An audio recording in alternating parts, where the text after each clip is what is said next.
walang sasama pala sa'yo.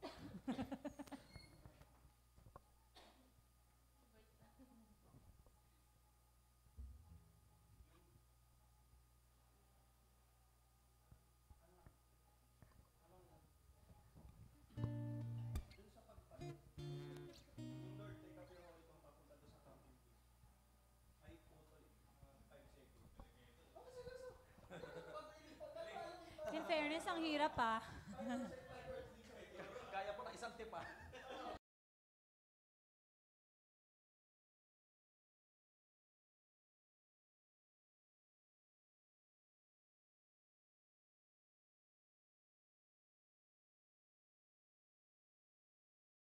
Po sa inyong lahat, sa mga brothers and sisters natin na kasama po natin dito sa ating church.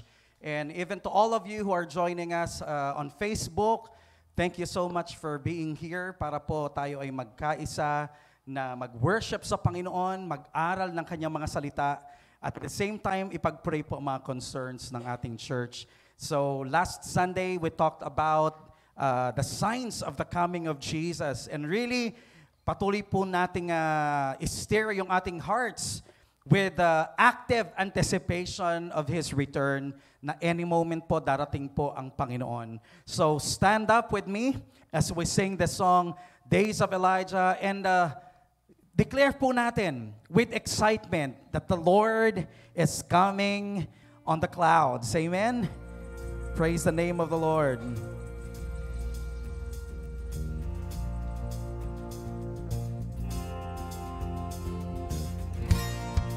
Yes, Lord.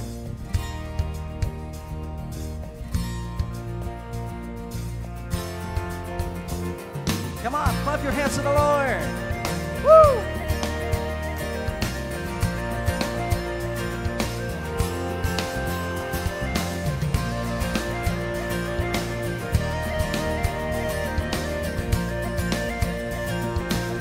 Here we go, sing it with us. These are the days of Elijah, declaring the word of the Lord. Yes. And these are the days of your servant Moses, righteousness being restored. And though these are days of great trial, of famine and darkness and sword, still we are the voice in the desert, crying, prepare ye the way of the Lord. Lift it up. Behold, He comes, riding on the clouds, shining like the sun. At the trumpet call, lift your voice. It's the year of Jubilee, and out of Zion's hill, salvation comes. He's coming again. Woo! Hallelujah. And these are the days of Ezekiel, the dry bones becoming as flesh. And these are the days of your servant David, rebuilding a temple of praise. And these are the days of the harvest. The fields are wide in the world, and we are the laborers in your vineyard, declaring the word of the Lord. Behold, He comes, riding on the clouds, shining like the sun. At the trumpet call, lift your voice. It's the year of Jubilee. And out of Zion's hill, salvation comes. There's no one like our God. Amen. Nothing compares to Him. There's no God like Jehovah. There's no one like Jehovah. There's no one like Jehovah. There's no one like Jehovah. Come on, declare it with me. There's no one like Jehovah. Yes. There's no one like Jehovah. There's no one like Jehovah. There's no one like There's no God like Jehovah. There's no God like Jehovah. There's no God like Jehovah. There's no God like Jehovah. There's no God like Jehovah. There's no God like Jehovah. There's no God like Jehovah. No one like He comes riding on the clouds, shining like the sun. At the trumpet call, lift your voice. It's the year of Jubilee, and out of Zion's hill, salvation. Lift your voice. Behold, He comes, Riding on the clouds, shining like the sun. At the trumpet call, lift your voice. It's a year of Jubilee, and out of Zion's hill, salvation comes. Behold, He comes, riding on the clouds, shining like the sun. At the trumpet call, lift your voice. It's a year of Jubilee, and out of Zion's hill, salvation comes. Behold, He comes, riding on the clouds, shining like the sun. At the trumpet call, lift your voice. It's a year of Jubilee, and out of Zion's hill, salvation comes. Lift your voice. It's the year of Jubilee, and out of Zion's hill, salvation comes. Woo! Jesus is coming again. Lift up your eyes, church, for your redemption draweth nigh. Hallelujah. Yes, Lord. Thank you for your promise of coming back again to save your people, to snatch away your church, Lord, to bring us home with you, to be with you forever and ever. We worship you, Lord, because as the days are drawing near, Lord, we are anticipating, we are looking, Lord, forward to that blessed hope of the appearing of Jesus Christ. Yes, Lord. So, Lord, as we wait for you, this is our desire, this is our prayer, Lord, that you would take your throne, your residence, oh Lord, in our hearts, in our city, in our nation, over all this land, and all over all the earth. Hallelujah.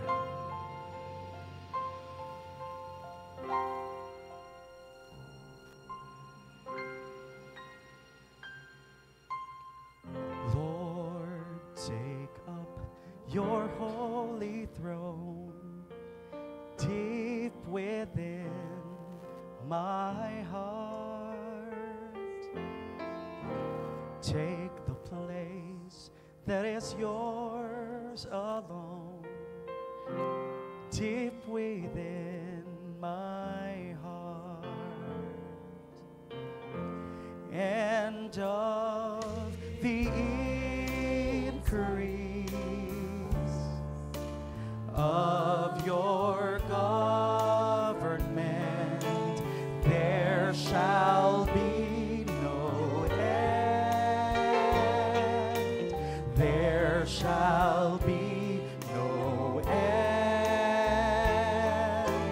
There shall be no end. You are worthy, Lord, to reign. Jesus, you are worthy, Lord, to reign. So we say to you, Lord, tonight, Lord, take up your holy throne throughout all this land. Throughout all this land. Take your place, Lord. Take the place that is yours alone. Throughout all this land. And of the increase of your government there shall be no end. There shall be no end. There shall be no end. You are worthy, to reign. Lord, we crown you, King of Kings and Lord of Lords. Take up your holy throne. Lord, take up your holy throne throughout all the earth. Take the place that is yours alone throughout all the earth. And of the increase of your government. And of the increase of your government, there shall be no end. There shall be no end. There shall be no end. You are worthy, Lord. Sing it to Him. You are worthy, Lord. You are worthy, Lord. You are worthy, Lord, to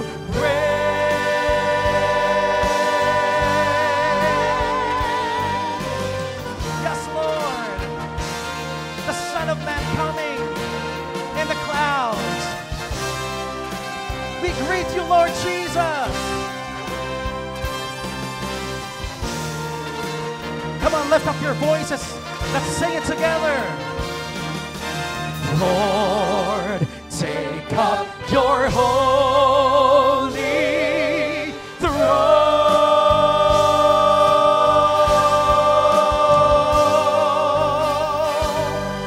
Hallelujah. Hallelujah. Oh, we bless you, Lord. Yes, we bless your We name, worship O you, God. Jesus. Come on. We honor Let's and worship magnify you, Him. Lord. King of Kings We and crown Lord you of with many Lords. crowns, O Lord. Hallelujah. Take up your holy Hallelujah, throne. hallelujah. Hallelujah. And even now, Lord, you are reigning in our lives. And we look forward, Lord, when you will come on earth physically and you will set up your kingdom, O Lord, and you will take your throne in Israel and reign and rule over all the earth. Hallelujah. And even right now, Lord, we say, we crown you. Amen. We crown you King of Kings Only you, Lord. and Lord of Only you, Lords. God. Hallelujah. Jesus. You are Emmanuel. This is really what you want, Lord, to dwell with us. Crown him King of Kings. Crown him Lord of Lords. Wonderful Counselor, the mighty God. He is Emmanuel. Emmanuel. God is He is with us. Whatever you're going through, wherever you are, He is with you. He shall reign. He shall reign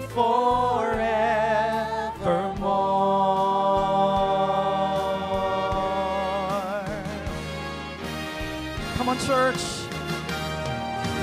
Crown him King of Kings. Crown him Lord of Lords. Crown him Lord of Lords. Wonderful Counselor, the mighty God. He is Emmanuel. Emmanuel. God is with us. And he shall reign. He shall reign. He shall reign forevermore. People of God, let's crown him King of Kings. Crown him King of Kings. Crown him Lord of Lords. Crown him Lord of Lords. Wonderful Counselor, the mighty God.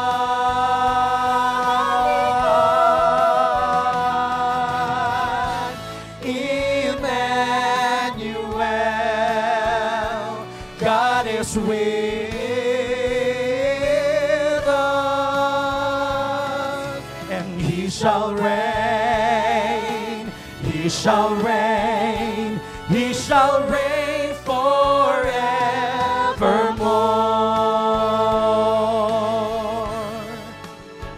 Yes, Lord. Let's invite him to reign over our lives, our church, our family. Sing it out. Crown him King of Kings. Crown him Lord of Lords. Wonderful Counselor, the mighty God.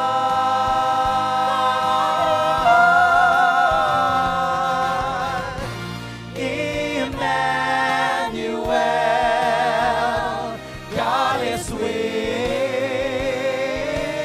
us, and he shall reign, he shall reign, he shall reign, he shall reign, he shall reign, he shall reign, he shall reign forevermore. He is Emmanuel. Emmanuel, God is with us forevermore,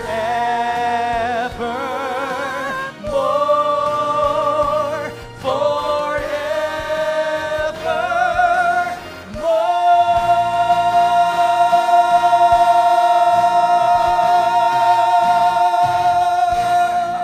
Hallelujah. Let's crown him King. Let's crown him Lord. Hallelujah.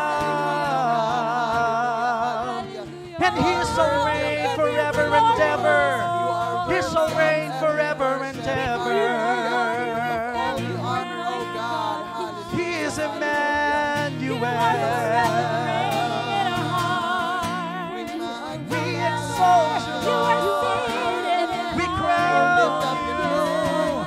We hail you. Jesus, Lord, you alone are worthy.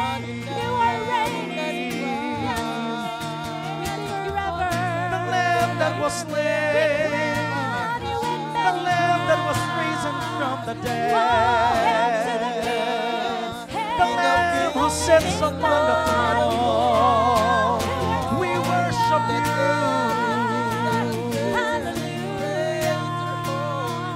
We declare your kingdom come.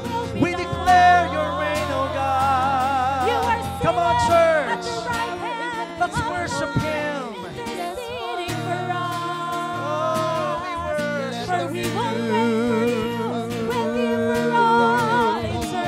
Let's worship his majesty.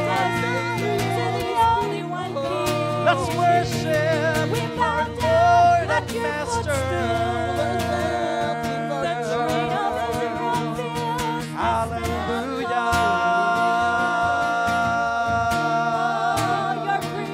Lord, your kingdom shall reign over all the earth. This kingdom's reign, this kingdom's dominion, it shall be no end. There shall be no end. Oh, the kingdoms of the earth has become the kingdom of the Lord.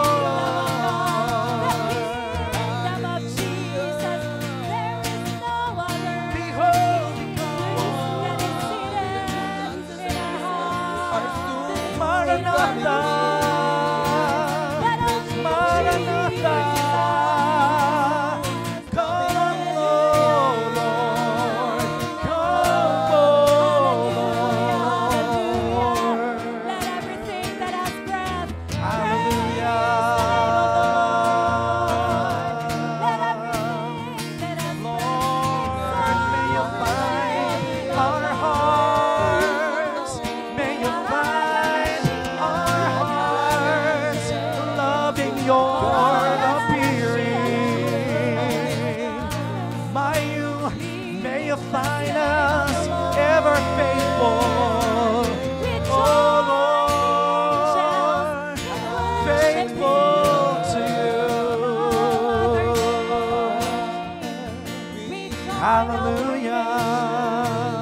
behold the King of glory.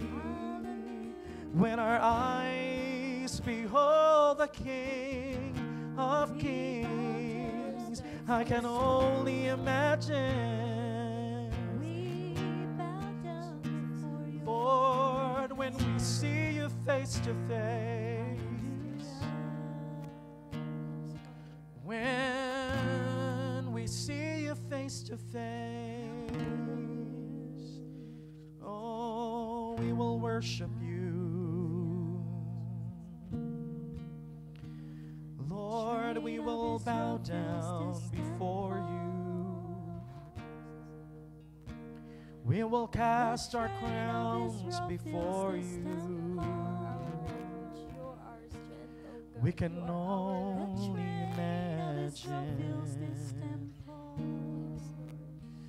Oh, You are seated there, Lord, watching may you over find us. us You are seated in your faithful. throne, May you find watching us over us. loving your appearing. Jesus, you are seated at the right hand of God. May you find us walking in righteousness. May you find us pursuing your holiness. May you find us loving you, Lord. We will worship forever. Occupy till you come. Hallelujah. Yes, God. Beautiful presence. Yes, God. Peace in your Yes, presence. God. Thank you, In your Lord, throne for is full of joy. your promise of return. And truly, God, how magnificent, but at the same time, how fearful the descriptions, oh God, of your second coming. It will be beautiful, Lord. It will be glorious for the church, yet dreadful for those who rejected your love and your salvation.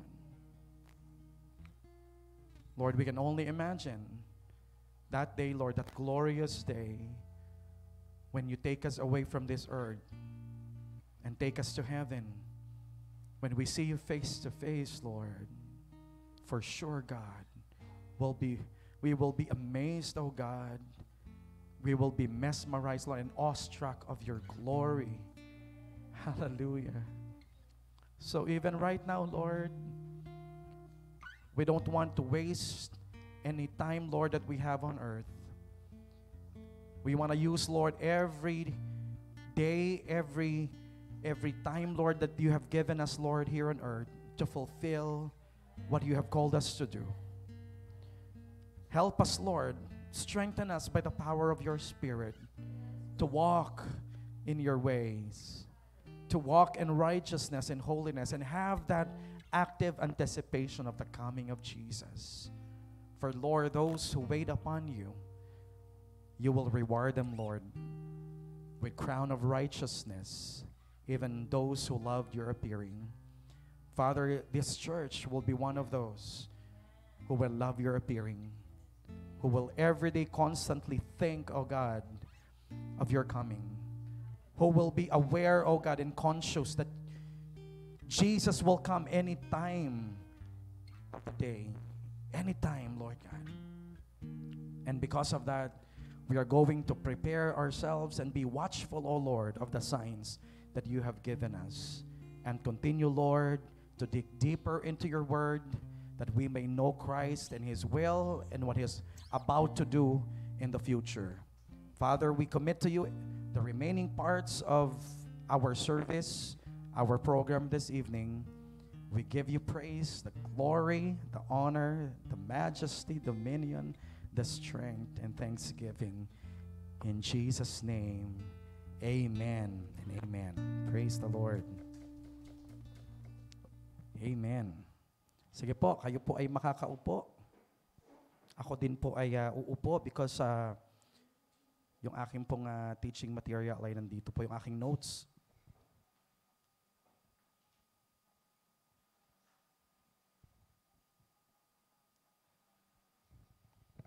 Praise the Lord.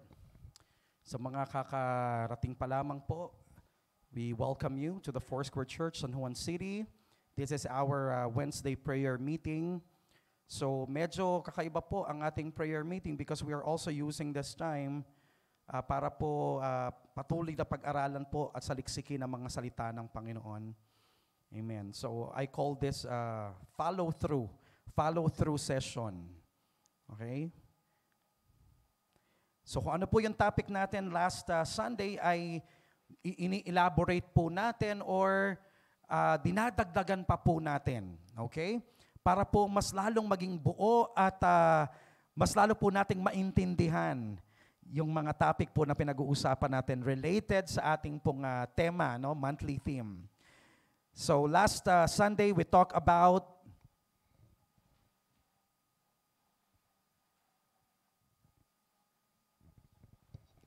Thank you po. Last Sunday, we talked about the signs of the coming of Jesus Christ. So pinag-usapan po natin na yung mga catastrophe, yung mga calamities po na na-mention ni Jesus in Matthew 24, no? Yung mga wars, nation will rise against nation, kingdom will rise against kingdom, yung mga pestilence, yung mga famine, diba? Yan pong mga yan ay normal occurrences, mga normal po na pangyayari. Ang sabi po ni Jesus, that's not yet the end. Although hindi po natin masisisi minsan yung mga tao na nandoon sa, let's say, sa epicenter nung earthquake, no, yung mga talagang nandun sa lugar ng tsunami, doon sa lugar ng kung saan sila binagyo, no, at yung mga disaster na ganito, it feels like it's the end of the world for them. Diba? Naranasan natin yan nung nag-undoy dito. Akala natin parang yung malulunod na tayo, mamamatay na tayo. Parang it's the end of the world na parang yun yung pakiramdam natin kasi parang ang liit-liit natin kumpara dun sa lakas ng kapangyarihan ng kalikasan, no, na nakaka-overwhelm. Pero sabi ni Jesus Christ, hindi pa yan. Jesus referred to those events as just the beginning of sorrows. Ibig sabihin po para daw itong labor pains ng mga nanganganak na mga ina na kumbaga may sakit, may kirot, may contraction kang mararamdaman, pero hindi ibig sabihin na naramdaman mo na yung mga sakit na yon ay nandyan na yung baby. Hindi pa. Sometimes talagang matagal pa bago dumating yung paglabas ng baby. And it's just kumbaga nag-i-intensify, patindi pa ng patindi. So it means na may mga mas matitindi pang mga trahedya at mga kalamidad ang darating sa sanlibutan ito. Pero, meron tayong pag-uusapan na merong yugto sa history ng earth na hindi pa naranasan ng earth na to in its history, entire history, yung mga kalamidad na darating po doon sa tinatawag na Great Tribulation. So pag-usapan po natin, ituloy natin yung glorious return of the Lord Jesus Christ, yung kanyang pagbalik, no? So, itong pagbalik ng Panginoon ay, kung isa-summarize natin into 3 parts, ay merong 3 yugto. Okay? The first one is, Jesus is coming for His church. Darating po si Jesus Christ para sa kanyang iglesia. Number 2, the earth will endure a terrible season before the glorious return of Jesus. Bago dumating si Jesus Christ sa earth na ito, ay makakaranas po ang mundong ito ng matinding panahon. Na yung tinatawag po nating Great Tribulation. At pagkatapos po noon, number 3, Jesus will return in conquering glory to this earth. Darating po ang Panginoon para makipagdigma at iligtas ang kanyang bayan. Hindi na po yung church. Take note. Yung pagdating po ni Jesus, hindi po yung church ang ililigtas niya because Sa unang yugto, dumating siya para sa church. Pero yung pag-touchdown ni Jesus Christ, yung sa kanyang second coming, He will be coming with the church. So the first one, He is coming for His church, but yung talagang pagbalik niya, He will be coming with His church. Kasama na po niya ang kanyang, yung mga saints, no? Yung mga umakyat sa unang yugto, sa rapture na tinatawag po natin, ay kasama ni Jesus na bababa in His conquering glory to this earth. Makikipagdigma po ang Panginoon pagdating niya rito sa earth. Why? Because the Antichrist has set up his kingdom during that time. At marami pong mga bansa ang nalinlang niya. At darating po doon sa Great Tribulation na yon, na yung mga bansa po ay lulusob sa nation Israel. They will attack the nation Israel.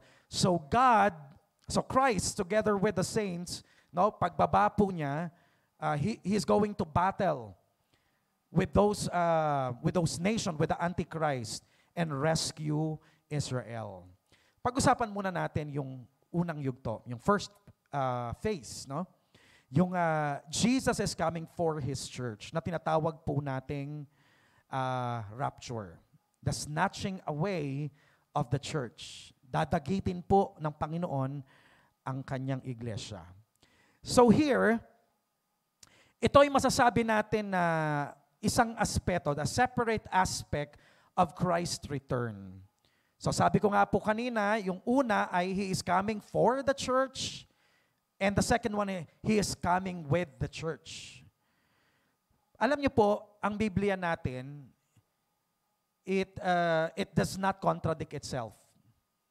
Kailangan lahat ng mga scriptures na mababasa natin, okay, kailangan tingnan nating mabuti. Let's say for example, sa Trinity. Sinasabi ng Bible that God is one. Because the Bible tells us that God is one, we have to accept it, we have to believe it. God is one. Yet, in the entire Bible, makikita po natin yung teaching, yung revelation ng Panginoon that God the Father is God. Jesus Christ claims He is God, He is a Son of God, and the Holy Spirit is also God. So what will we do with those other verses? Tatanggapin din po natin because they do not necessarily contradict themselves. Tatanggapin natin. So kung sinabi ng Bible natin that Jesus is snatching away His church, is coming for His church, we have to believe it. We have to accept it. And then pag sinabi din ng Bible na kasama ni Jesus bababa ang mga saints, di tatanggapin din natin, parehas nating tatanggapin at paniniwalaan. Kaya, ang sabi ng iba, may interpretation na ganito. Ang pagdating daw ni Jesus Christ ay parang U-turn. Narinig nyo na ba yun? Parang U-turn daw. Pag baba ni Jesus Christ, ira-rapture niya ang saints para salubungin siya in the air. Medyo aakyat sila ng konti, tapos liliko, mag-U-turn at babalik sila sa earth. Pero alam nyo po, sa aking pag-aaral ng Bible, magkahiwalay po silang pangyayari sa Bible. Magkahiwalay po sila. Hindi po sila at the same time. So mauuna po yung Jesus is coming for His church bago po mangyari yung Great Tribulation. Bago po mangyari yung sinasabi ni Jesus na merong paghihirap na dadanasin ng mundong ito na napakatindi na hindi pa niya naranasan in all His history. It's history. Doon po mangyayari sa Great Tribulation. Bago po dumating yung Great Tribulation na yon, Jesus is going to snatch away His church. Okay? So ito po, may mga talata na nagsasabi na si Jesus daw ay darating na hindi natin alam. Di ba? Nobody knows. Nobody knows. Not even the angels, sabi po ni Jesus Christ. Pero alalahanin niyo po, during the time na sinabi ni Jesus Christ, tao ho siya. Tama? May limitasyon siya nung time na yon bilang tao. Kaya totoo nga ba na hindi talaga niya alam? Kasi sinabi niya, not the angels, even the Son of Man. Hindi raw niya alam yung time. Pero alalahanin natin na si Jesus po ay umakyat na sa heaven. At ang sabi, He is seated at the right hand of God in majesty. So kung more than 2,000 years ago ay umakyat si Jesus Christ sa heaven at sabihin na natin katabi niya ang Ama, hindi kaya sila nag-usap, Kuya Pai? Kasi magkasama na sila magkatabi na sila No? Hindi kaya nag-usap na si Jesus at yung Father during that time, no? Kung hindi kaya nila napag-usapan na yung tungkol dun sa pagdating ni yung coming ni Jesus Christ. 'Di ba? So nung sinabi niya yun, may limitation po siya. Okay? So tingnan niyo sabi niya, may mga prediction si Jesus na darating siya sa isang normal. The world is carrying on normal life. Business as usual. Na hindi alam ng tao na darating siya. Like a thief in the night. Walang clue ang tao. Sabi nga natin nung Sunday, people are marrying, eating, drinking. Busy-busy po ang mga tao. Doon po siya darating sa ganong sitwasyon. Pero meron din siyang sinabi na darating po siya in a time of tribulation. Alin ba talaga, Jesus? Ang gulo mo. Kasi nga magkahiwalay. Dalawang yugto po yun. So parehas nating papaniwalaan na si Jesus ay darating doon sa pagkakataon na hindi natin inaasahan, hindi natin inaakala, darating po siya. And that is the rapture. Now, doon sa sinasabi na Jesus is coming during a time of chaos, yun po yung kanyang second coming on earth. Okay? After the tribulation. Or during the end of the Great Tribulation. So parehas nating tatanggapin. Kaya hindi po ako naniniwala na magkaparehas pong mangyayari yung Jesus is coming for the church and with the church. Wala pong U-turn. Magkaiba pong time yan. Meron ding sinasabi na Jesus will descend, sabi niya, from heaven, and we are going to meet with Him in the clouds. Paniwalaan po natin yun. Bababa lang siya ng heaven, tapos tayo po, sabi, those who are dead in Christ will rise first, and then we who are alive during the time of His coming, sasalubungin daw po natin siya in the clouds. We will be reunited with the dead saints. Tapos dadalhin tayo ng Panginoon sa piling niya, and we will be with the Lord forever. So, may time daw na sasalubungin natin siya in the clouds. Pero may sinasabi din that the saints will be coming with Jesus to judge the earth. Bababa ang mga saints kasama ni Jesus. So tatanggapin din po natin yun. Kasi nga, magkaibang timeline po yun. Magkaibang date po mangyayari yun. Yung meeting in the clouds is the rapture, and the coming of the saints with Jesus to judge the earth is His return on the earth. May sinasabi po na unknowable ang time, hindi natin alam, so yun po yung rapture. Tapos sinasabi naman po na Jesus will come after certain events, yun po yung kanyang second coming sa earth. So ibig sabihin, sa first phase na rapture, hindi magta-touchdown si Jesus sa earth. He will just be in the air at doon natin po siya sasalubungin. Hindi po siya bababa sa lupa. Doon sa ikalawang yugto, sa kanyang second coming, yun na po yung bababa si Jesus Christ in His physical body, glorified body, kasama po ng mga saints to rule the earth. So, sinasabi po ba natin na dalawa ang coming ni Jesus Christ? No. Hindi po dalawa ang second coming ni Jesus Christ. It's just that meron pong mga aspeto. May iba't ibang mga aspeto ng kanyang pagdating. Katulad po nung first coming ni Jesus Christ. He was born by a virgin. He was called from Egypt. He came from Nazareth. So, ang dami pong ang dami pong mga events na related sa coming ni Jesus Christ. So, I believe na sa kanyang second coming, ay posible din po na merong pong mga yugto ang kanyang pagdating. So, yung unang yugto ay yung hindi siya bababa sa lupa. He will just snatch the church away. And then sa kanyang second coming, He will come down together with the saints. So yan po yung ating pinaniniwalaan mula sa salita ng Panginoon. So pangalawa, the earth will endure a terrible season before the glorious return of Jesus. Ang mundong ito ay makakaranas ng matinding delubyo, hindi pagbaha na delubyo, kundi matindi pong mga kalamidad.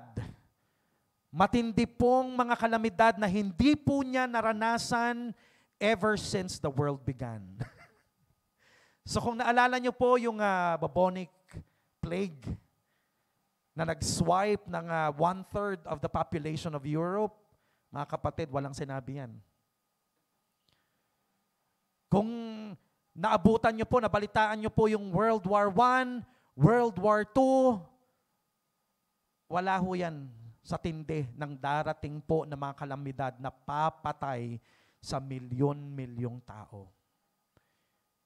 I encourage you to read the book of Revelation. Meron ho ako nakaprepare dito na yung short description.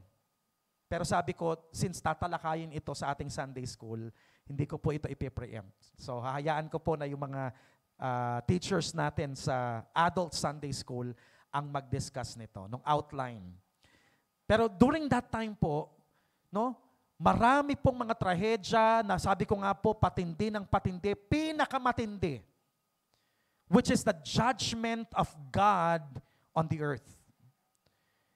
Pag binasa nyo po yan, meron, yung Great Tribulation na yan, ay meron pong 3 cycles of judgments. 3 times 7. Times 3 times 7. Imagine mo yon. Una, yung seal judgments. 7 po yan. Pero yung pang-7, yun po yung prelude doon sa next cycle. So technically, 6, tapos yung pang-7, yun yung start nung second cycle na trumpet judgment. Yung pang-7 ng trumpet judgment, yun naman po yung prelude or introduction ng third cycle na bowls of judgment. Imagine nyo po yun, 3 times 7 na paghihirap ang daranasin po ng lahat ng naiwan dito sa mundong ito. Sila po yung mga tao na nag-reject sa love and salvation ng Panginoon. Kasi tinanggal na ng Panginoon yung church Kinuha na tayo ng Panginoon sa rapture So ang naiwan sa earth na ito ay yung nation of Israel, the unbelieving nation of Israel, and the Gentiles, yung mga Gentiles po na hindi naniwala sa Panginoong Jesus, lahat sila naiwan dito. And they will go through the terrible season of great tribulation. Nasasabihin po ng mga tao sa sobrang tindi ng hirap na gusto na nilang mamatay pero hindi pa sila mamatay. No. Sabi ni God, hindi sapat. Kaya nga po yung day, ang tawag po dyan sa Great Tribulation, marami pong tawag sa Bible dyan sa Great Tribulation. One of those is the day of vengeance of God. The terrible day of the Lord. Yun po yung mga tawag dyan. Bakit? Ibubuhos po ng Panginoon yung tindi ng kanyang galit, ng kanyang puot doon sa mga tao na ang tagal niyang naging patient, hinintay na magsisi at kumilala sa kanya, hindi siya kinilala. So those mockers of God, yung mga nagmock kay Jesus, yung mga nagmock kay God, yung mga nagmock sa mga sacred things ni God, sa Word of God, na naiwan dito sa earth na to, malalasap po nila ang tindi ng puot ng Panginoon. bawat kalamidad, ang dami pong namamatay. The worst time the planet Earth has ever seen. And then number 3, after that time na yung Great Tribulation po, no, ay patapos na, Jesus will return in conquering glory to this earth. Babalik po si Jesus Christ para digmain, tapusin po ang paghahari ng Antichrist at ng mga unbelieving nations. Pero bago po dumating ang Panginoon, merong 3 bagay na mangyayari muna sa earth. Okay? Una, Israel will be attacked and half of the city will be taken. Si Antichrist, so during yung 7 years tribulation na yan, ay mahahati sa dalawa. Sa 3.5 years. Dalawang 3.5 years. So, yung first 3.5 years, it will be peace. Ang gagawin ni Antichrist, he is going to make a covenant with the nation Israel. So magkakaroon po ng kapayapaan sa Middle East. Therefore, yung sinasabi nating sign last Sunday, maitatayo po ang third temple. But in the middle of that great tribulation, sa 3.5 years na yan, biglang i-reveal ni Antichrist kung sino siya. And he's going to break his covenant with the nation of Israel at desacralize po niya yung temple. Isa-set up po niya doon yung image ng halimaw, ng beast kung saan yung mga tao po ay mag-worship doon. That's the desolation na sinasabi po ni Daniel na pinag-aralan po natin last Sunday. The idolatrous image set up in the temple by the Antichrist. Kaya ang mangyayari po doon, aatakihin po, ipipersecute po ng Antichrist ang nation of Israel. Kaya ang mangyayari po dito, yung nation of Israel na ito ay mag-flee. Mag-aalisan po sila, tatakas po sila. So sabi po sa Zechariah 14 verse 1 and 2, Behold, a day is coming for the Lord when the spoil taken from you will be divided in your midst. For I will gather all the nations against Jerusalem to battle, and the city shall be taken, and the houses plundered, and the women raped. Half of the city shall go out into exile, but the rest of the people shall not be cut off from the city. Hindi pa nangyari ito. Ang fulfillment nito ay sa future pa. Kasi yung na-besiege po sila, alala nyo yung divided kingdom? Nung inatake po sila ng Assyria at saka ng Babylon, wala pong natira sa city nila. Itong half yung city ang natira, hindi pa po na-fulfill to. This is not accurate kung ang pagbabasihan natin ay yung nangyari in the past history. So this is not yet fulfilled. Ito po ay description ng mangyayari sa Israel in the time of the Great Tribulation. In Micah chapter 4 verse 11, Now many nations are assembled against you, saying, Let her be defiled, and let our eyes gaze upon Zion. Against the Jewish race. So pinapakita po dito, bago po dumating si Jesus Christ in His conquering glory, during the time of tribulation, aatakihin po ang nation of Israel. Makukuha po half of the city. And then, nakita natin sa Revelation chapter 12, verse 13, 14, and 17, dito po ay analogy yung ginamit, no? Ang Book of Revelation po ay parang Noli Me Tangere, tsaka El Fili. Gumamit po, kinunsil po nila yung mga pangalan doon ng mga tao, yung mga events, gumamit po ng mga symbols and mga numbers. Pero, ang susi po dito para maintindihan natin ang interpretation ng Revelation, the Old Testament book. Pag ikaw ay bihasa sa Old Testament, lahat ng mga pangalan doon, yung dragon, yung serpent, maiintindihan mo ang Book of Revelation. That's the key. Kaya yun po yung pinag-aaralan natin ngayon. So, sabi doon, when the dragon saw that he had been thrown down to the earth, he pursued the woman who had given birth to the male child. Sino tong woman na to? Remember, in the 3rd chapter of Genesis, doon ihinula na magkakaroon ng enmity ang anak yung serpent at yung seed of the woman. So sino tong woman na to? Yung Israel, no? Na nagbigay ng Savior. But the woman was given 2 wings of great eagles so that she might fly from the serpent into the wilderness to the place where she is to be nourished for a time and times and half a time. So yung ibang mga Hudyo, tatakas po sila papunta dito sa place na to na mamaya ay babanggitin ko po ang pangalan, which is situated in the nation of Jordan. So, yan na po, no? Inatake sila, tumakas yung mga tao, nag-assemble yung mga nations para para girahin sila. Ito na po.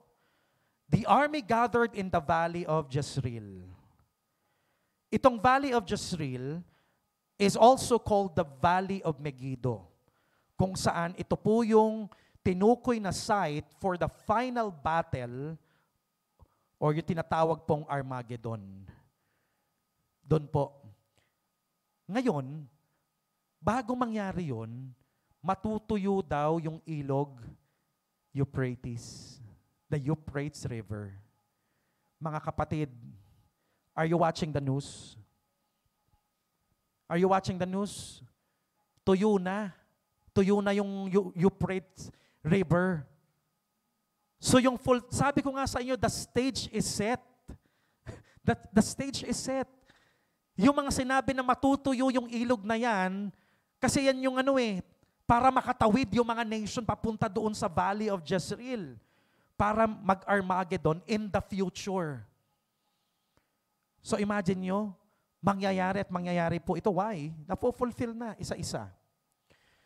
So, nag-gather po doon yung mga nation sa Valley of Jezreel. Basahin nyo po yan sa Revelation chapter 16, verses 12 to 16.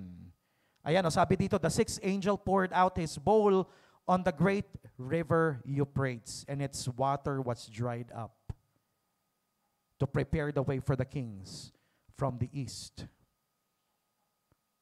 Sa Joel 3 verse 9, basahin nyo din po yan, hanggang verse 12.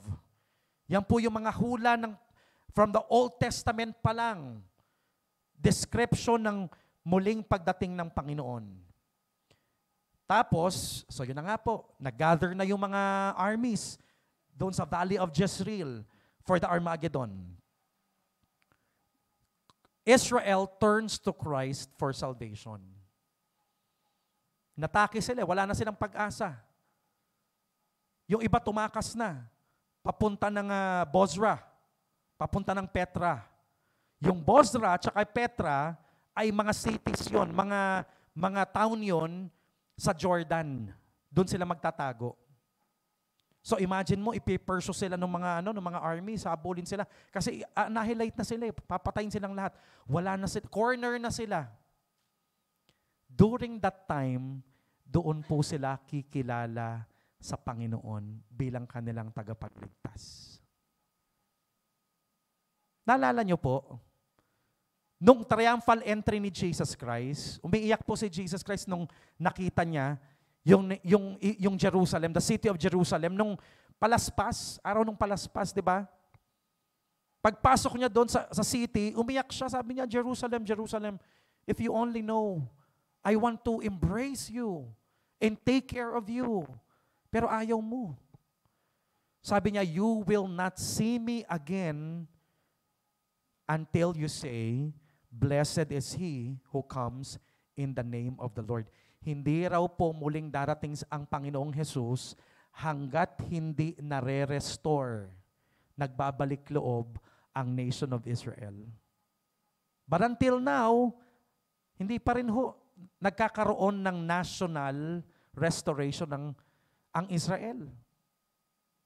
In fact, kamakailan nga lang po, may mga news tayong nakuha na Merong mga nagpo-propose doon na patawan ng parusa, yung mga nagpipreach ng gospel doon. Ayaw na ng mga Hudyo na may nagpipreach about Jesus sa kanilang bansa. May mga proposal na ganun. So, hanggang ngayon, hindi pa rin kumikilala ang mga Hudyo kay Jesus Christ as their Messiah. Pero during the time of tribulation, kaya ito nga po yung sinasabi ko, no? Kukunin ng Panginoon ang church at yung time ng mga Hudyo ay yung time clock ng mga Hudyo ay babalik ho. Ang aasikasuhin ng Panginoon during the tribulation ay yung nation of Israel. Magbabalik loob po sila sa Panginoon. They will repent. No? Sabi po yan po ay hinula sa Jeremiah chapter 3 verse 12 to 14, Hosea chapter 5 verse 15, Zechariah 12 verse 10, at ito rin po yung sinabi ni Apostle Paul in Romans chapter 11, no? Na for the meantime, ang gospel po ay napunta sa mga Gentiles, sa atin, to jealous, to make the Jews jealous. No? But eventually, hindi po nagbago ang pangako ng Diyos sa nation of Israel. One day, magbabalik loob din sila sa Panginoon. Tapos, pag nangyari po yung tatlong bagay na yon, Israel will be attacked. Yung mga nations will gather together for the battle of Armageddon. And then, yung national restoration and repentance of the nation of Israel, doon po bababa ang Panginoon. Jesus returns in glory with cosmic upheaval. Ibig sabihin po, sa tindi ng presensya ng Panginoon, kasama natin na bumubulusok at dumadagundong. Imagine mo from third heaven, dadaanan natin yung mga planeta, yung mga galaxy, sa sobrang tindi ng presensya ng Panginoon. Nagtatalsikan yung mga meteor. Grabe yung sound at yung sun daw po will be darkened, yung mga dadaanan natin yung mga planeta, parang mag-giveaway sila sa pagdating ng Panginoon. No? Sabi po sa Matthew chapter 24 verse 29, immediately after the tribulation. Liwanag ng Bible, no? Immediately after the tribulation of those days, the sun will be darkened, and the moon will not give its light, and the stars will fall from heaven, and the powers of the heavens will be shaken. Then will appear in heaven the sign of the Son of Man, and then all the tribes of the earth will mourn, and they will see the Son of Man coming on the clouds of heaven with power and great glory. Nakita niyo po? Ito very specific. After the tribulation, doon babalik ang Panginoon. Pag nangyari yung tatlong factors na yon.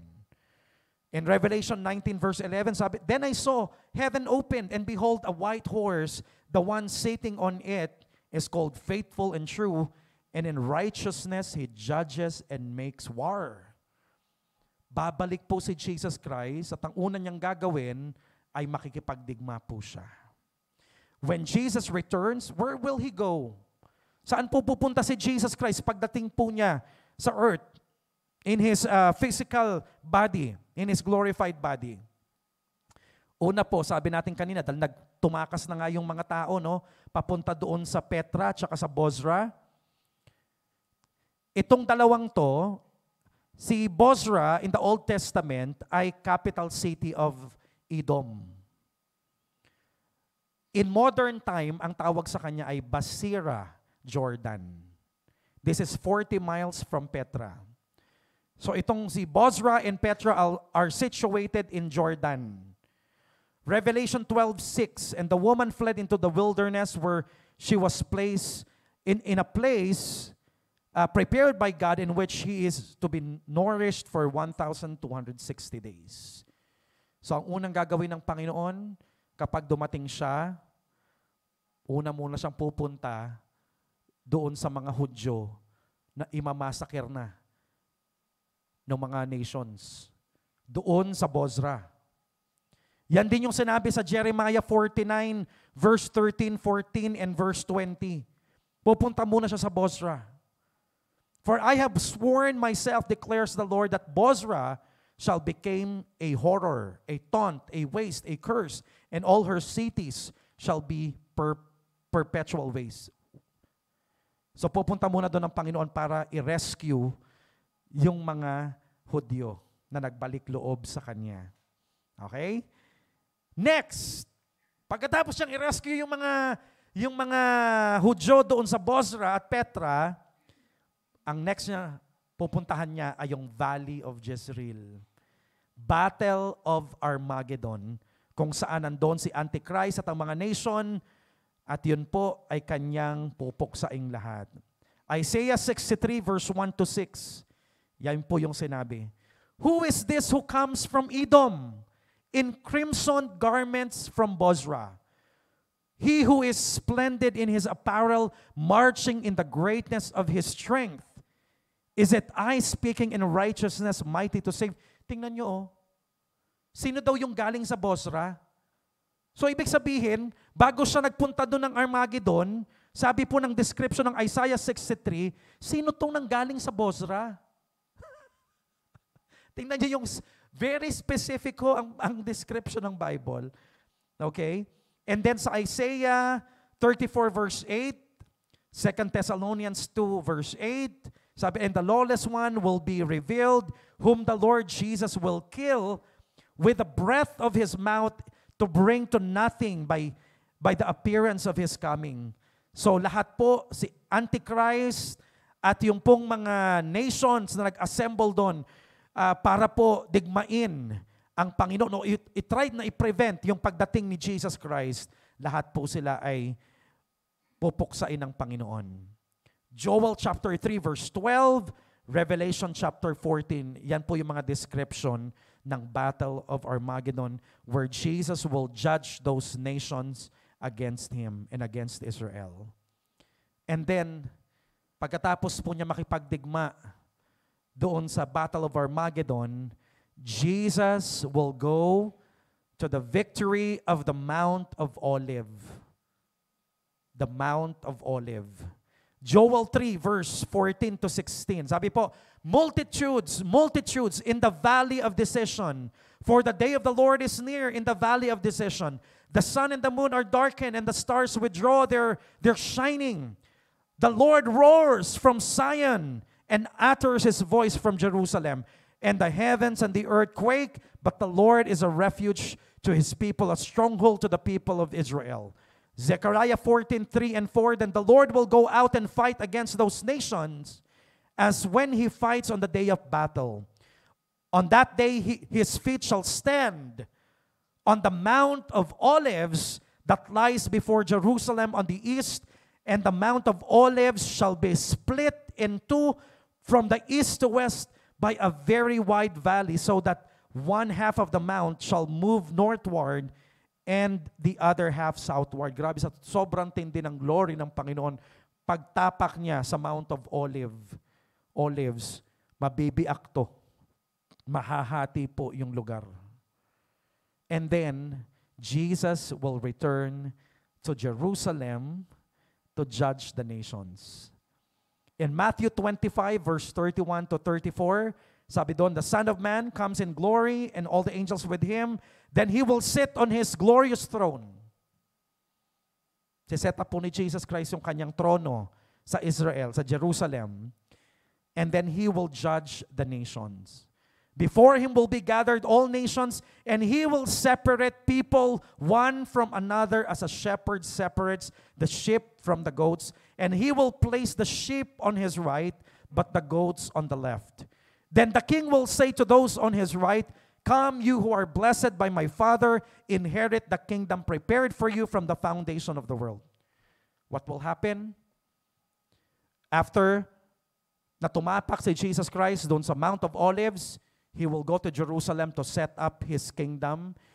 He will sit on his throne and judge the nations. Yung mga nag-survive, ibig sabihin hindi lahat mamamatay doon sa yung mga tao hindi lahat mamamatay doon sa tribulation. may mga magsusurvive na population sa iba't ibang panig ng mundo doon sa Great Tribulation na yon. Bagamat matindi ang sasapitin nilang mga catastrophe, may maiiwan pa rin pong buhay. Okay? So ngayon, i-judge ng Panginoon lahat ng mga bansa nun. Lahat ng mga natirang tao. Based on their relationship with Israel. Kaya po, dinideclare natin ang bansang Pilipinas as a sheep nation. Na friend po natin ang Israel. Na nung 1948, nung nagkaroon po ng decision sa UN, if Israel will be permitted, will be allowed, para po maging isang state, maging isang bansa, ang Pilipinas po sa ating representative ay bumoto po. For many years po, during the Holocaust, nung ang mga Hudyo po ay pinipersecute sa Europe ni Hitler, tumakas po sila sa isang barko. At alam nyo po, in the Commonwealth, during sa presidency ni Manuel L. Quezon, alam nyo po, winelcome, isa po sa mga bansa na nag-welcome sa mga Hudyo ay ang Pilipinas. At nilagyan po sila ni President Manuel L. Quezon ng Jewish settlement sa Marikina. Kaya meron pong video, panoorin niyo po sa YouTube, hanapin niyo po yung testimony ng mga nakasurvive sa Holocaust na tinanggap po during that time. Nagpapasalamat po sila sa Pilipinas. And in Israel, if you go to the Holy Land, meron pong isang bantayog doon, meron isang monumento doon na ginawa po ng bansang Israel to commemorate the friendship of Philippines and Israel. Kaya po, nawa yung mga future leaders natin ay patuloy pong suportahan ang Nation of Israel. Para kung may mag-survive ng mga Pilipino sa tribulation at humarap sila sa Panginoon, sabi ni Jesus Christ, no, kung paano nyo tinrato ang mga Hudyong ito, mga kapatid kong ito, ay yun na rin yung ginawa nyo sa akin. Kaya po, eto po yung mangyayari, no? Lahat po ng mga sheep nation, sila lamang po ang makakapasok sa millennial reign. So, ibig sabihin yung mga hindi naniwala at mga umapi sa nation Israel, lahat sila made-death penalty. Wala hong unbeliever na maiiwan sa millennial reign ni Jesus Christ. Lahat po ng mga tao, Hudyo ka man o Gentile ka man, lahat ay believer ni Jesus Christ ang maiiwan. Ang makaka-experience nung 1,000 years ni Jesus Christ. Kasama nung mga saints na bumaba, na glorified body na po tayo, we are going to assist Jesus Christ in His administration here on earth for 1,000 years. I'm just imagining, no? Baka yung mga assignments na yon ay ibigay sa atin as part of our rewards. Doon sa Bema Judgment ni Jesus Christ, doon sa heaven, kapag tayo po ay ni-rapture ni Jesus Christ, habang may 7 years tribulation sa earth, doon naman po sa langit ay merong awarding ceremony na ang tawag ay Judgment Seat of Jesus or yung Bema Judgment of Christ. I am just imagining, no, na yung mga assignments natin dito sa earth, kapag nag-reign si Jesus Christ, will also be given doon sa awarding ceremony na yon. Or perhaps dito na, pagdating ni Jesus Christ sa earth. But whatever it is, kasama po natin si Jesus Christ na magre-reign sa earth na ito. Mawawala po ang curse. Yung curse sa Genesis, the curse on the land will be lifted up. Mawawala po. Babalik, matatransform ang earth na ito into a beautiful paradise, katulad po nung sa Genesis chapter 1, kung paano nilikha ng Panginoon. Magpoprolong po uli yung mga buhay ng mga tao. So yung mga buhay pa na nag-survive sa tribulation, magkakaanak pa po sila. Dadami pa po ang mga tao. Papapopulate ho uli ang earth na ito. And by the end of that millennial reign of Jesus Christ, Sabi po doon, papakawalan uli si Satan. Kasi during the Battle of Armageddon, siya po ay tatalian. He will be bound for 1,000 years. So walang presensya ng evil during the reign of Jesus Christ. That's why yung millennial reign ni Jesus Christ will be a peaceful kingdom. Zero criminality. Plus the fact na puro believer yung mga naiwan. Okay? Nandun din po tayo. So ganun po yung mangyayari. So sino po, hindi ko matandaan kung ilang taon po si Charles nung nasagot niya tong tanong na to. Kasi papakawalan si Satan for a short period of time to deceive people, to deceive nations during the time of millennial reign ni Jesus Christ. So sino yung mga possible na ma-deceive? Sino yung posibleng ma-deceive ni Satan? Of course, hindi tayo. Kasi glorified na tayo eh. Tama? Saved na tayo eh. Nakarating na tayo ng heaven eh. Tapos pagdating ng pagbalik ng lupa, magkakasala pa tayo. Hindi na, glorified na tayo eh. Perfect na tayo. So, sino yung pwedeng ma-deceive? Yung mga anak, yung mga generations na dumating na hindi alam yung mga naging kwento. Yung possible na mangyayari. Kasi ang mangyayari po doon, during the millennial reign ni Jesus Christ, i-restore yung sacrifice sa temple. Ibabalik ho uli doon, babalik ho uli yung priesthood, babalik ho uli yung pag-aalay ng mga sacrifices. Posible na yung mga bata na ipinanganak during that time na hindi alam kung anong nangyari sa Calvary, yung kwento ng sacrifice ni Jesus Christ. Kung ano yung mga nangyari doon sa Great Tribulation, sila yung po pwedeng ma-deceive ni Satan. So magkakaroon uli ng testing of faith para to make sure na lahat ng tao ay totoong believer ni Jesus Christ. Kasi imagine mo, wala silang option during that time. Wala yung presence of evil eh. So ibig sabihin lahat talaga nag-worship lang kay Jesus Christ. Whether they like it or not, sabi nga natin sa Philippians chapter 2, every knee shall bow and every tongue shall confess. Kailan mangyayari yon? Doon. Pagdating ni Jesus Christ, especially sa millennial reign niya, lahat ng tuhod, lahat ng labi ay magsasabi, He is Lord. Wala kang choice. So sino yung madideceive? Yung pong mga walang alam na mga bata na ipinanganak during that time. Para matesting po lahat ng faith na hindi ka lang nag-worship kay Jesus just because you are yung compelled, because you are coerced. Hindi. Magkakaroon po ng testing. Katulad po na nangyari sa Genesis chapter 3. Pakakawalan ng presensya ng evil para i-test yung obedience at faith ng mga tao doon sa millennial reign ni Jesus Christ. And after that, yun na po yung great white throne judgment, which para po yun sa mga wicked people. Hindi po yun para sa atin. So, after nyan po, yung new heaven and new earth, maglilipas po uli, itong earth na to ay papalitan po ng Panginoon, mag-unite ang heaven and in earth. Tapos, yung pong mga wicked people, si Satan, ang death, ang hates, itatapon po sa lake of fire. It will be their end.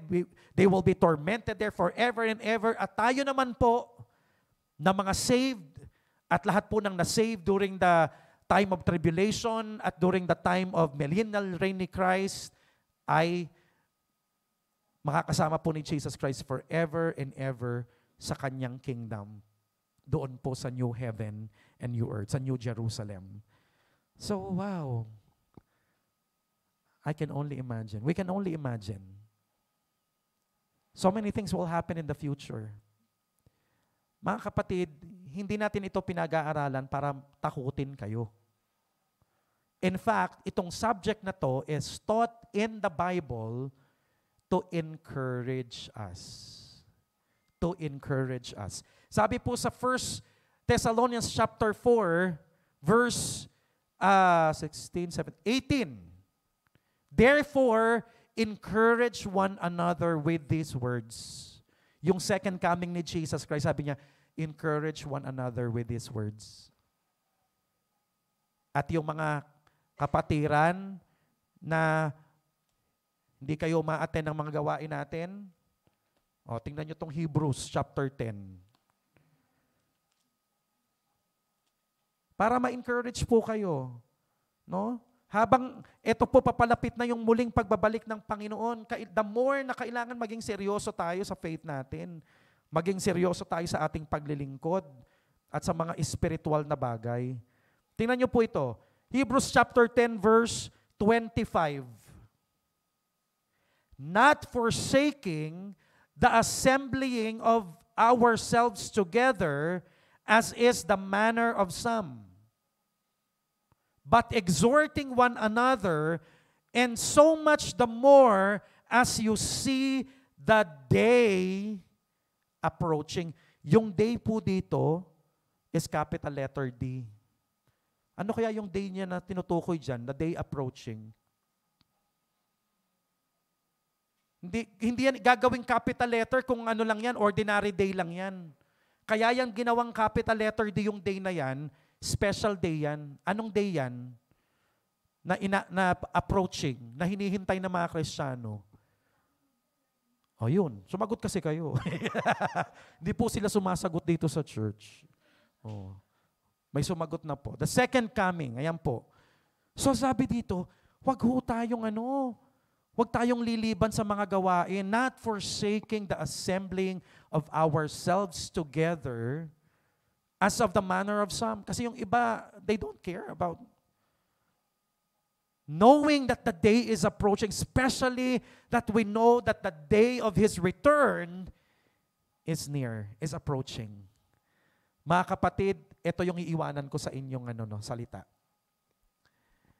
Di ba ang daming prophecies about the first coming of Jesus Christ? Ang daming mga prophecies, di ba? Kung saan siya ipanganganak, ano yung time na papanganak siya. Lahat, ang dami, pati yung sa ministry niya. Life ni Jesus and ministry, death, resurrection, burial. Ang dami pong hinula patungkol po sa una niyang pagdating. And what happened? Lahat po ng mga prophecies na yon, 100% natupad. So my question to you, beloved sister, beloved brother, ano po ang possibility na yung mga predictions at mga prophecies regarding the second coming of Jesus will fail? Kung yung mga unang hula sa pagdating ni Jesus Christ ay nagkatotoo lahat, mga kapatid, we can be assured na lahat ng mga prophecies patungkol sa last days, sa mga mangyayari in the future, especially sa second coming ni Jesus sa kanyang millennial reign on earth, lahat po yan ay mangyayari. So let's be serious. The more that we desire to know Jesus more, the more na dapat ay i-desire po natin na maging intimate sa Panginoon. The more na i-desire po natin na lumakad ayon sa kanyang kalooban, the more na pinupurify po natin ang ating robes, ang ating mga damit to prepare for our great wedding day in heaven pag tayo po ay ni-rapture niya. Kapatid, you are the bride of Christ. You are the bride of Christ. He sent the Holy Spirit to prepare you. So let us cooperate with the Holy Spirit. The Holy Spirit will sanctify us, will cleanse us. Lahat po gagawin ng Holy Spirit para tayo po ay mag-succeed sa buhay ng Kristiyano natin. As we cooperate with Him, alam po natin na wala tayong takot na tayo po ay makakasama sa rapture ng church. At makakasama po tayo sa muling pagbabalik ng Panginoon to set up His kingdom and to assist Him when He reigns on earth. Let's get excited. And when we see all of these things happening, yung mga signs, yung mga birth pains na sinasabi po, lift up your head, lift up your eyes, because our salvation, our redemption is getting nearer and nearer and nearer. Let's get excited, church. So for our prayer request, tignan po natin yung ating pong mga ipapanalangin po dito. Let's spend our remaining time praying for the concerns of the church. Pag-pray po natin yung ating church service, yung ating pong adult Sunday school, yung ating kids Sunday school. Pag-pray po natin yung growth ng ating church na hindi lang tayo yung dumadami sa number, pero lumalago po tayo sa ating spiritual life. Yung mga church departments po natin, pag-pray po natin. Evangelization of San Juan City. Sabi ng Lord, occupy till I come.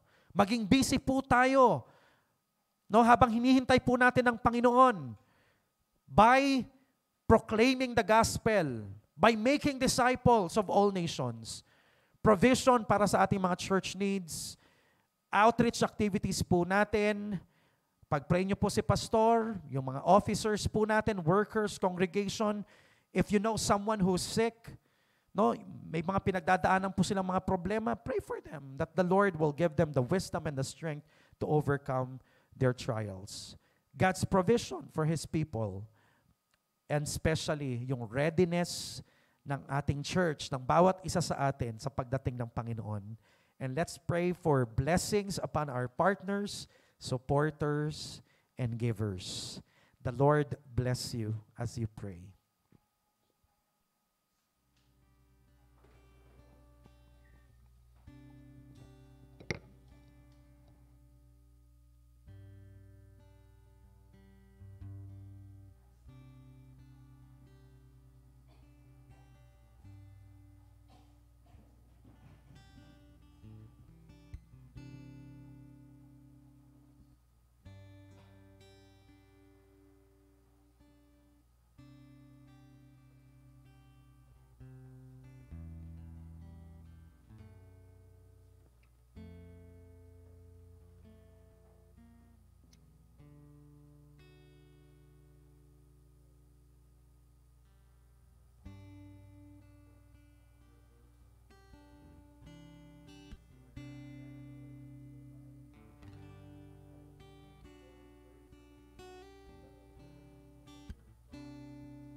Hallelujah. Oh, it's so good to be in the presence of the Lord. It's so good to be in the house of the Lord. Amen. Hallelujah. Lord, hayaan mo po na ano man po yung pagkilos na ginawa ng Espiritu mo sa aming mga buhay at puso ngayong gabi, Panginoon. Ano man po yung mga salitang narinig namin, Panginoon, ay lahat po, Holy Spirit, itago niyo po sa aming mga puso. At ito po ay magbigay ng joy, ng encouragement, magbigay po ito, Panginoon, ng gabay sa aming pang-araw-araw na pamumuhay. That we desire, Lord, to be filled with the Holy Spirit. Dahil alam po namin, Panginoon, na malapit ng inyong pagbabalik. And we, Lord, declare this verse, Panginoon, in the lives of your people. Now to Him who is able to keep you from stumbling and to present you faultless before the presence of His glory with exceeding joy, to God our Savior, who alone is wise, be glory and majesty, dominion and power, both now and forever. Amen.